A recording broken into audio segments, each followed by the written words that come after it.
দেশ বিদেশের ব্যবসা বাণিজ্য আর অর্থনীতির সব খবর নিয়ে আমন্ত্রণ ওয়ালটন স্মার্ট ফ্রিজ বিজনেস রিপোর্টে। খেলাপি ঋণ আদায়ে কেন্দ্রীয় ব্যাংকের নতুন এক্সিট পলিসি বারবার সুযোগ দেয় নেতিবাচক প্রভাব পড়ার শঙ্কা। বন্যার প্রভাবে দেশের ৩ জেলায় শত কোটি টাকার মৎস্য সম্পদ ক্ষতিগ্রস্ত, বড় ক্ষতির মুখে ফসল উৎপাদনও। ৯৬,০০০ বাংলাদেশি শ্রমিককে বৈধতা দেবে ওমান, বিবেচনা করা হচ্ছে নতুন কর্মী নেওয়ার বিষয়টিও। এমন সব খবর নিয়ে আমাদের আজকের আয়োজন। ২৫০টিরও বেশি ডিজাইন অপশন নিয়ে ওয়ালটন স্মার্ট ফ্রিজ, বোঝে আপনার প্রয়োজন। খেলাপি ঋণ আদায়ে আবারও ছাড় দিয়েছে কেন্দ্রীয় ব্যাংক। সোমবার এক্সিট পলিসি নামে নতুন নীতিমালা ঘোষণা করেছে সংস্থাটি। নীতিমালা অনুযায়ী ঋণের ১০% অর্থ জমা দিয়ে আবেদন করা যাবে, ঋণ পরিশোধের সময় পাওয়া যাবে ২ বছর। বিশেষ পরিস্থিতির কারণে যারা খেলাপি হয়েছেন শুধু তারাই এই সুবিধা নিতে পারবেন। যদিও বিশ্লেষকরা বলছেন এই নীতিমালায় বাড়বে না খেলাপি ঋণ আদায়। খেলাপি ঋণের পরিমাণ বেড়েই চলেছে দেশের ব্যাংক খাতে। বাংলাদেশ ব্যাংকের সবশেষ তথ্য অনুযায়ী চলতি বছরের মার্চ পর্যন্ত মোট বিতরণকৃত ঋণের পরিমাণ ১৬,৪০,০০০ কোটি টাকা, যার মধ্যে খেলাপি ঋণের পরিমাণ ১,৮২,২৯৫ কোটি, অর্থাৎ মোট ঋণের ১১.১১% খেলাপি। হিসেব বলছে গত বছরের মার্চে খেলাপি ঋণের পরিমাণ ছিল ১,৩১,০০০ কোটি টাকা, অর্থাৎ এক বছরে খেলাপি ঋণ বেড়েছে ৫০,০০০ কোটি টাকা। এমন অবস্থায় খেলাপি ঋণ আদায়ে এক্সিট পলিসি নামে নতুন এক নীতিমালা ঘোষণা করেছে কেন্দ্রীয় ব্যাংক। এই সুবিধা পেতে হলে ঋণের কমপক্ষে ১০% অর্থ জমা দিয়ে আবেদন করতে হবে। গ্রাহকের আবেদন ২ মাসের মধ্যে নিষ্পত্তি করবে ব্যাংক। ঋণের পুরো অর্থ পরিশোধ করতে হবে ২ বছরের মধ্যে। এই পলিসির আগেও কিন্তু আমরা এক্সিট নিয়েছি কাস্টমারদের কাছ থেকে। আমরা কিন্তু বিভিন্ন সময় সেটেলমেন্টের মাধ্যমে কিন্তু আমরা আমাদের লোনগুলোকে সমন্বয় করেছি। সো এই প্রক্রিয়া কিন্তু ব্যাংকিং ইন্ডাস্ট্রিতে আগে থেকেও ছিল। এই যেটা এসছে, যে সার্কুলারটা এসছে, এর মাধ্যমে যেটা হচ্ছে সেটা হয়তো একটা সমন্বয়হীনতা ছিল বা কনসিস্টেন্সি ছিল না, যে যার মতো করে করছিল। সেই ক্ষেত্রে এটা একটা ভালো একটা আমাদের জন্য আমার মনে হয় ভালো একটা স্টেপ। বাংলাদেশ ব্যাংকের বিজ্ঞপ্তিতে বলা হয়েছে, বিশেষ পরিস্থিতির কারণে যারা খেলাপি হবেন শুধু তারাই এক্সিট সুবিধা পাবেন। কোনো ইচ্ছাকৃত ঋণ খেলাপি এই সুবিধা পাবেন না। এই সুবিধার আওতায় মওকুফযোগ্য সুদ আলাদা একটি হিসেবে স্থানান্তর করতে হবে। সম্পূর্ণ ঋণ পরিশোধ বা সমন্বয়ের পর সেই হিসাবে রক্ষিত সুদ চূড়ান্ত মওকুফ হিসেবে গণ্য হবে। ১০ লাখ টাকা পর্যন্ত ঋণের ক্ষেত্রে ব্যাংকের ব্যবস্থাপনা কর্তৃপক্ষ চূড়ান্ত সিদ্ধান্ত নিতে পারবেন। এর বেশি ঋণের ক্ষেত্রে অনুমোদন নিতে হবে পরিচালনা পর্ষদের। বারবার অনেক রকম ছাড় দেওয়া হয়েছে, অনেক রকম করা হয়েছে, তারপরে এক্সিট পলিসিটা দেওয়ার ফলে যে খেলাপি ঋণ কমবে সেটা মনে হয় না। কারণ বলা হয়েছে এই নীতিমালায় যে যারা ইচ্ছাকৃত ঋণ গ্রহীতা না, তা এখন তো সবাই বলে আমি ইচ্ছাকৃত না, এই কারণ হয়েছে, ওই কারণ হয়েছে, আমার দোষ ছিল না। অর্থাৎ এটা খুব কার্যকরী একটা নীতিমালা মনে হয় না। খেলাপি ঋণ আদায়ে এর আগেও একাধিকবার ছাড় দিয়েছে কেন্দ্রীয় ব্যাংক, তবে তার সুফল মেলেনি। এক্সিট পলিসিও খেলাপি ঋণ আদায়ে তেমন কার্যকর হবে না, বরং বারবার এমন উদ্যোগ ঋণ গ্রহীতাদের নিরুৎসাহিত করবে সময় মতো ব্যাংকের পাওনা পরিশোধে, এমনটাই মনে করছেন সাবেক এই গভর্নর। ব্যাংকের মধ্যে অলরেডি খেলাপি ঋণ আদায় করার দায়িত্বটা আছে, কর্তব্যটা আছে, সেটা তো ওরা পালন করছে না। নতুন নিয়মে খেলাপি ঋণ কমবে বলে মনে হয়, বরং একটা রং মেসেজ দেবে যে বাংলাদেশ ব্যাংক তো বারে বারে কনসেশন দিচ্ছে, ছাড় দিচ্ছে, আরো হয়তো দেবে। তো এই ধরনের উচিত ছিল যে প্রভিশন পলিসিতে যে ইসে আছে, সোজাসুজি আউটস্ট্যান্ডিং লোন ফেরত দাও, না দিলে ঋণ পাবে না, এবং এতদিনের মধ্যে না দিলে অন্যরকম আইনগত ব্যবস্থা নেওয়া হবে। নতুন নীতিমালা অনুযায়ী এক্সিট নেওয়া ব্যক্তি, প্রতিষ্ঠান বা কোম্পানির ঋণ সম্পূর্ণ পরিশোধ বা সমন্বয়ের আগে কোনো ধরনের নতুন ঋণ নিতে পারবেন না। বিজনেস রিপোর্ট, মাছরাঙা টেলিভিশন। বন্যার প্রভাবে সিলেট বিভাগের ৩ জেলায় ২৪,০০০ হেক্টর জমির ঘের, পুকুর ও দিঘি প্লাবিত হয়েছে। এতে প্রায় ৫,৮০০ মেট্রিক টন মাছ নষ্ট হয়েছে। আর্থিক ক্ষতির পরিমাণ দাঁড়িয়েছে ১০৬,৬৭,০০,০০০ টাকা। এমন তথ্য উঠে এসেছে মৎস্য অধিদপ্তরের হিসেবে। একইভাবে ক্ষতির মুখে পড়েছে কৃষি উৎপাদনও। সিলেট সহকর্মী শুভ্রদাস রাজন ও রাজবাড়ীর প্রতিনিধি ইমরান হোসেনের সহায়তায় রঞ্জিবুল মিজানের রিপোর্ট। রাজবাড়ী জেলার বাসিন্দা রশিদ মণ্ডল চলতি মৌসুমে ৫ বিঘা জমিতে পটল, লাউ আর ঘাসের আবাদ করেছিলেন। গেল কয়েকদিনের বন্যায় তলিয়ে গেছে এই কৃষকের সবজি বাগান আর ফসলি জমি। পটল ক্ষেত তো লাগিছে ১ বিঘা জমিন, ফসল লাগি মনে করেন জেলা ৪-৫ মন করে সপ্তাহে হইতো, এটা বিনেশ হয়ে গেছে। পাট তো লাগিছে, তিল পালা কাটি থুছি, তিলির পালা পানি। রশিদ মণ্ডলের মতো ক্ষতিগ্রস্ত এই অঞ্চলের প্রায় সব কৃষক। কৃষি সম্প্রসারণ অধিদপ্তরের হিসেবে রাজবাড়ী জেলার গোয়ালন্দ উপজেলায় নষ্ট হয়েছে ১০,৮০০ হেক্টর জমির ফসল। এই পানি নেমে যাওয়ার পরপরই কৃষক কী ধরনের ফসল করতে পারে, কতটুকু তারা আদায় করে, এই বিষয়ে আমরা মাঠ পর্যায়ে সরাসরি পরামর্শ দিয়ে যাচ্ছি। বন্যা ক্ষতিগ্রস্ত আরেক জেলা সিলেট। কৃষি সম্প্রসারণ অধিদপ্তরের হিসাবে চলতি মৌসুমে জেলার 28,000 হেক্টর জমিতে আউশ, আমন আর সবজির আবাদ হয়েছিল, যার মধ্যে 22,000 হেক্টর জমি তলিয়ে গেছে। নষ্ট হয়েছে 16,500 টন ফসল, যার আর্থিক মূল্য 4,18,000 টাকার বেশি।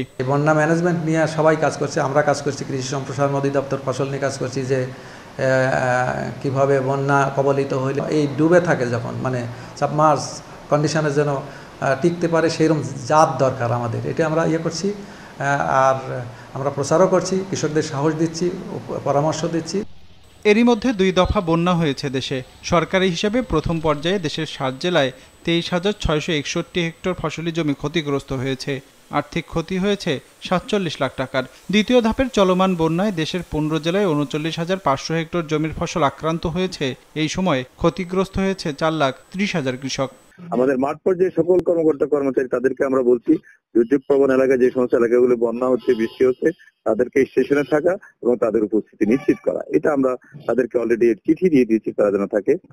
কৃষির বাইরে বন্যায় বড় আকারে ক্ষতিগ্রস্ত হয়েছে দেশের মৎস্য খাত। মৎস্য অধিদপ্তরের হিসাবে সিলেট, সুনামগঞ্জ, মৌলভীবাজারের 3 জেলায় 23,813 হেক্টর জমির ঘের, পুকুর ও দিঘি প্লাবিত হয়েছে।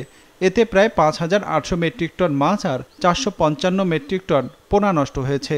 ফলে আর্থিক ক্ষতির পরিমাণ দাঁড়িয়েছে 1,67,00,000 টাকায়। মাছের পোনা, অবকাঠামো, বাঁধ, জাল ইত্যাদি অনেক কিছু রয়েছে এবং এই বন্যা পরিস্থিতি বর্তমানে আমরা যেটা আছে মোটামুটি স্থিতিশীল আমরা জেনেছি। তো ভবিষ্যতে যদি এর পরিমাণ, বন্যার প্রকোপটা বাড়ে তাহলে হয়তো ক্ষতির পরিমাণ আরও বাড়বে এবং নতুন নতুন এলাকা প্লাবিত হবে। মৎস্য অধিদপ্তরের হিসেবে এই সময়ে ওই 3 জেলায় জেলেদের 1,000 মাছ ধরার জাল নষ্ট হয়েছে, যার আর্থিক মূল্য 10 লাখ টাকা। Ranjibul Mizan, business report, Maasranga television. ওমানে বৈধ কাগজপত্র ছাড়া বসবাসরত 96,000 বাংলাদেশি কর্মীকে বৈধতা দেবে দেশটি, জানিয়েছেন প্রবাসী কল্যাণ প্রতিমন্ত্রী। ঢাকায় দেশটির রাষ্ট্রদূত জানিয়েছেন নতুন করে কর্মী নেওয়ার বিষয়টিও পর্যালোচনা করছে তারা। মাসিক রাতের রিপোর্টে বিস্তারিত। চলতি বছরের শুরুতে ওমানে গিয়েছেন 302 বাংলাদেশি কর্মী। এরপরই কর্মী নেওয়া বন্ধ করে দেয় দেশটি। বড় শ্রমবাজারটিতে গত বছর গিয়েছিলেন 1,27,000 জন। আবারও দেশটিতে কর্মী যাওয়ার বিষয়ে এখনো কোনো সিদ্ধান্ত হয়নি। তবে ওমানে যে 96,000 বাংলাদেশি অবৈধভাবে বসবাস করছেন তাদের বৈধভাবে কাজের অনুমতি দিতে রাজি হয়েছে দেশটি। এই জন্য লাগবে না কোনো জরিমানা। 96,000 যেটা অবৈধ হয়ে গেছে তাদেরকে লিগ্যালাইজ করে দিবে, সেটা ভার্বালি ওয়াজ এগ্রিড। ফি মওকুফের ব্যাপারটাও উঠাইছি, এরপর ইনশাল্লাহ সেটাও হবে। His Excellency requested from Omani authorities for such an exemption also, and my authorities are looking positively into this. ঢাকায় ওমানের রাষ্ট্রদূতের সঙ্গে প্রবাসী কল্যাণ প্রতিমন্ত্রীর বৈঠকে নতুন কর্মী নেয়ার বিষয়েও আলোচনা হয়েছে। এজন্য দুই দেশের যৌথ ওয়ার্কিং কমিটি গঠনের সিদ্ধান্ত হয়েছে। দেশটির রাষ্ট্রদূত জানিয়েছেন এ বিষয়ে শিগগিরই ঘোষণা আসবে। I would like to assure everybody here that everything is being done tirelessly to resume, inshallah, very soon the issuance of visas. I have made it very clear that this process is apolitical. And we are having periodical review, technical in nature, and very much so professional. And we managed to even grant exemption for 12 categories of professional workers. Joint venture working group হবে, সেই working গ্রুপের মাধ্যমে proposal দেওয়া হবে এবং তারাও চিন্তা করবে আমাদের প্রপোজাল কোনটা রাখবে কোনটা রাখবে না। আমরাও চিন্তা করব তাদের কোনটা রাখবো কোনটা রাখবো। এদিকে সকল ধরনের ভিসা বন্ধ রাখার পর কর্মী ছাড়া অন্য বেশিরভাগ খাতে গেল মাস থেকে ভিসা দেয়া শুরু করেছে Oman. Mashrek Rahat, business report, Maasranga television. 250-টিরও বেশি ডিজাইন অপশন নিয়ে ওয়ালটন স্মার্ট ফ্রিজ, বোঝে আপনার প্রয়োজন। পরিসংখ্যানগত ভুলের কারণে কমবে দেশের মানুষের মাথাপিছু আয়, জিডিপি প্রবৃদ্ধি সহ সকল অর্থনৈতিক সূচক, এমনটাই জানিয়েছেন পরিকল্পনা মন্ত্রী। তথ্যের ভুলের কারণে এসব সূচকে কেমন প্রভাব পড়তে পারে ইতিমধ্যে তার অনুসন্ধান শুরু হয়েছে। মঙ্গলবার রাজধানীর পরিসংখ্যান ব্যুরোতে সংস্থাটির কর্মকর্তাদের সাথে এক মত বিনিময় সভা শেষে তিনি এসব কথা বলেন। জানান, ভবিষ্যতে এমন ভুল হলে ব্যবস্থা নেওয়া হবে দায়ীদের বিরুদ্ধে। দেশের আয় ব্যয় কিংবা বিনিয়োগ এসব কিছুর উপর নির্ভর করেই হিসেব করা হয় মোট দেশজ উৎপাদনের প্রবৃদ্ধি, মাথাপিছু আয়সহ অন্যান্য সকল অর্থনৈতিক সূচক। এমন সব হিসেবের উপর ভর করেই দেশের মানুষের মাথাপিছু আয় এখন $2,784 আর জিডিপি প্রবৃদ্ধির হার আছে 6.17%। তবে সম্প্রতি রপ্তানি তথ্যে $2,300 কোটি গড়মিলের কারণেই প্রশ্ন উঠেছে এসব সূচকের সত্যতা নিয়ে। পরিসংখ্যান ব্যুরো পরিদর্শন শেষে সাংবাদিকদের এমন প্রশ্নের মুখে পড়েন পরিকল্পনা মন্ত্রী। জানান, পরিসংখ্যানগত ভুলের নেতিবাচক প্রভাব পড়বে দেশের সকল অর্থনৈতিক সূচকে। জিডিপির প্রবৃদ্ধি, মাথাপিছু আয়, হ্যাঁ সবকিছুর মধ্যে পড়বে তো সেটা নিয়ে মানে আপনার ওইটা তো প্রসিদ্ধ, এটা তো এইভাবে অফেন্স বলা যাবে, এটা দেখে বলতে হবে কোথায় কোথায় ক্ষতি হয়েছে বা হয়নি, সেটা পোষানো যাবে কিনা বা অতিরিক্ত কোনো কাজ করতে হবে কিনা পুরো করে সেটা দেখা হবে। সাধারণত একটি দেশের অর্থনৈতিক সূচকগুলোর উপর নির্ভর করে বিনিয়োগকারীরা সিদ্ধান্ত নেন সে দেশে বিনিয়োগের বিষয়ে। তাই দেশি বিদেশি বিনিয়োগের ক্ষেত্রেও পরিসংখ্যানের স্বচ্ছতার বিকল্প নেই। সেখানে সরকারি দুই সংস্থার তথ্যে কিভাবে এত বড় গড়মিল? এমন ভুল এড়াতে ভবিষ্যৎ পদক্ষেপই বাকি, এমন প্রশ্ন ছিল মন্ত্রীর কাছে। এটা তো ওয়ান সাইডেড না, পরিসংখ্যান সম্মত বিভ্রান্তি তো ক্ষতিকর অবশ্যই। এটা কেন হয়েছে এটা তো নিশ্চয়ই হাত আছে, কেউ একা একজনের জন্য এটা হয় নাই, আর এটা সেই কারণেই এই বিভ্রান্তিটা সৃষ্টি হয়েছে। সুতরাং এই বিভ্রান্তি যাতে না হয় এবং আর হবে না, আশা করি হবে না, বিভ্রান্তি হতে যেতে পারে, আশা করি হবে না, হলেও আমাদের সেই ব্যবস্থা নিতে হবে। এর আগে প্রথমবারের মতো পরিসংখ্যান ও তথ্য ব্যবস্থাপনা বিভাগের কর্মকর্তাদের সাথে মতবিনিময় করেন পরিকল্পনা মন্ত্রী, যেখানে বিভাগের প্রাতিষ্ঠানিক সীমাবদ্ধতা দূর করে আধুনিকায়নের আশ্বাস দেন মন্ত্রী। রায়হান শোভন, বিজনেস রিপোর্ট, মাছরাঙা টেলিভিশন।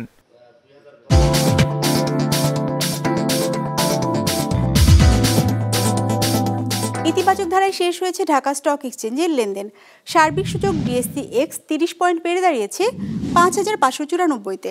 বেচাকেনা হয়েছে 1,019 কোটি টাকার। লেনদেনে অংশ নেওয়া প্রতিষ্ঠানগুলোর মধ্যে দর বেড়েছে 237টির, কমেছে 111টির, আর অপরিবর্তিত আছে 45টির দর। এবার বাজার নিয়ে বিশ্লেষণ শুনবো সিটি ব্যাংক ক্যাপিটালের।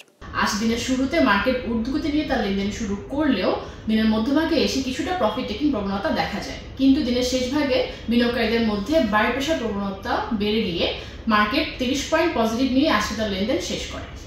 আজ মার্কেটে লেনদেনরত কোম্পানিগুলোর মধ্যে শেয়ার মূল্য বেড়েছে 237টি, কমেছে 111টি এবং অপরিবর্তিত ছিল 45টি কোম্পানির শেয়ার মূল্য। মার্কেটে আজ টোটাল টার্নওভার ছিল 1,019 কোটি টাকা।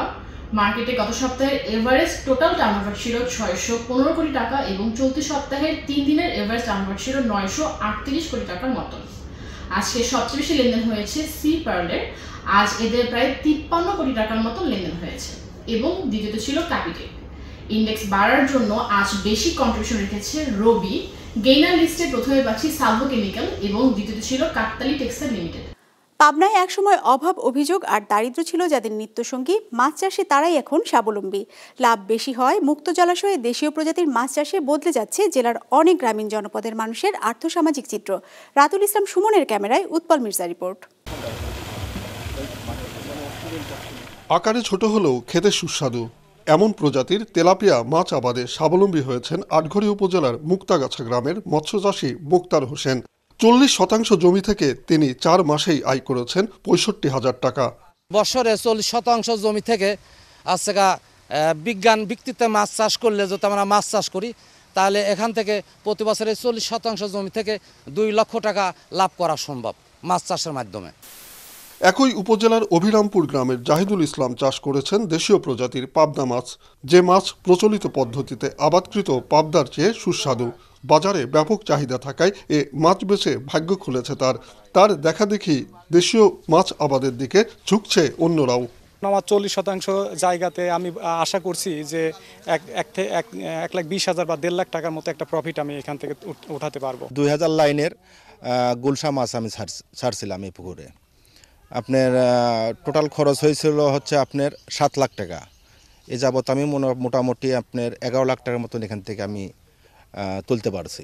এই গুলশা ট্যাংরা এবং পবদার উপরে আমি অনেকটাই বেনিফিট পাইছি। বিশেষ করে ট্যাংরা, গলসা, শিং, মাগুর, পুঁটি, রুই, কাতলা সহ দেশীয় মাছ আবাদের ব্যাপকভাবে ছড়িয়ে পড়েছে আটঘরিয়া উপজেলার বিভিন্ন গ্রামে। লাভ বেশি হয় প্রতি বছর বাড়ছে মাছের উদ্যোক্তা। আমরা মৎস্য অধিদপ্তরের পক্ষ থেকে চাষিদেরকে প্রশিক্ষণ এবং বিভিন্ন প্রদর্শনী বাস্তবায়ন করছি। তবে আশা করছি আমাদের এই যে দেশীয় প্রজাতির মাছের যে উৎপাদন সেটা এই উপজেলাতে আরও বাড়বে এবং চাষিরা লাভবান হবে। শুধু এ উপজেলাতেই নয়, মাছ চাষ করে ভাগ্য খুলেছে ঈশ্বরদী উপজেলার বাঘৈল গ্রামের নুরুল ইসলামেরও। সমবায় ভিত্তিতে মাছ চাষে স্বাবলম্বী হয়েছেন সে সহ আরও 12 জন মৎস্যজীবী। আগে আমি ঘুরে বেড়াইতাম, পরবর্তীতে আমার নুরুল ইসলাম ভাইয়ের দেখা দেখি আমি এই মাছের চাষ করছি। এখন আমাদের পাশে 8-10টা লোক আমরা আছি একসঙ্গে, আমার কাজ কাম করে, আমার ফার্মে থেকে চলাফেরা করে, তাতে আর্থিক অবস্থা খুব ভালো। জেলা মৎস্য কর্মকর্তা জানান, শুধু মাছ উৎপাদন বা উদ্যোক্তা সৃষ্টিই নয়, চলন বিলের মুক্ত জলাশয়ের দেশীয় প্রজাতির মাছ চাষে উদ্বুদ্ধ করা হচ্ছে চাষিদের। শিং, মাগুর, পাবদা, গুলশা, ট্যাংরা বিভিন্ন মাছের আমরা প্রদর্শনী দিয়েছি এবং এই প্রকল্পের মাধ্যমে এই চাষিরা উপকৃত হচ্ছে এবং আমরা আশা করি এই দেশীয় প্রজাতির মাছ প্রাকৃতিকভাবে কমে গেলেও আবাদের মাধ্যমে আমরা সাধারণ ভোক্তার পাতে আমরা এই মাছটা দিতে পারবো। অল্প পুঁজি আর অল্প জমিতে অধিক লাভ হয় ক্রমেই জনপ্রিয় হচ্ছে মাছ চাষ, এমনটাই মনে করেন মৎস্য কর্মকর্তারা। উৎপল মির্জা, বিজনেস রিপোর্ট, মাছরাঙা টেলিভিশন।